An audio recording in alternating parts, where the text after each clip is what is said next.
अस्सलाम वालेकुम। पीपीएससी ने अपना नया शेड्यूल जारी कर दिया है और पीपीएससी 25 अगस्त को कुछ पेपर लेने जा रहा है।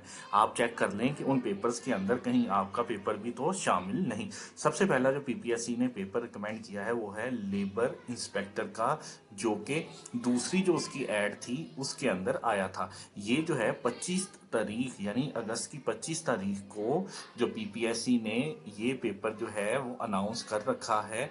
और ये आप इसकी तैयारी मुकम्मल तौर पर कर लें। हम अपने चैनल के अंदर इसके रिलेटेड तमाम मौके पेपर भी डाल देंगे और पास पेपर्स भी डाल देंगे। नेक्स्ट जो है पीपीएससी ने कौन सा पेपर रिकमेंड किया है वो है असिस्टेंस हेड क्लर्क का, जो कि दूसरी ऐड के अंदर ही आया था। और ये भी 25 तारीख को ही उन्होंने शेड्यूल किया है और इसके अंदर 9000 के करीब जो है कैंडिडेट जो है वो शामिल है। नेक्स्ट जो पेपर है थर्ड वो है लेबर ऑफिसर का, जो कि सेकंड ऐड के अंदर ही आया था। इसमें भी 9000 कैंडिडेट शामिल हैं और ये भी 25 तारीख को ही प्लान किया गया है।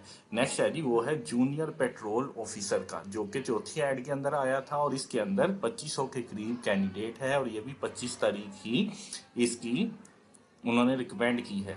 नेक्स्ट जो पेपर है वो है असिस्टेंट हेड क्लर्क का, जो कि पांचवी ऐड के अंदर आया था और इसमें 1000 जो कैंडिडेट है और ये भी 25 तारीख को ही उन्होंने रिकमेंड किया है।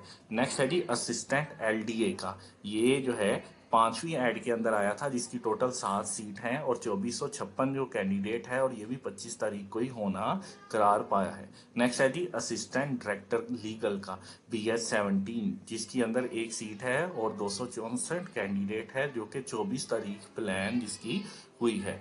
नेक्स्ट है जी असिस्टेंट का, जो कि BS16 है और ये 8वीं ऐड के अंदर आया था। इसके अंदर 3064 कैंडिडेट है और 5 सीटें हैं, जो कि 25 तारीख को उन्होंने प्लान किया है। लास्ट है जी कॉर्पोरल का, जिसके अंदर 467 सीट्स हैं और 16000 के करीब कैंडिडेट है और ये 11 तारीख को उन्होंने प्लान किया था, लेकिन अब ये 25 तारीख तक हो सकता है, अभी उन्होंने इसे अपडेट नहीं किया। इस तरह आपने जो इम्पोर्टेंट जितने भी एग्ज़ाम होने वाले हैं उनकी डिटेल को जानना। अगर आप इसी तरह जो पीपीएससी के रिलेटेड किसी भी किस्म की मालूमात चाहते हैं तो इस चैनल को सब्सक्राइब करें। अल्लाह हाफिज़।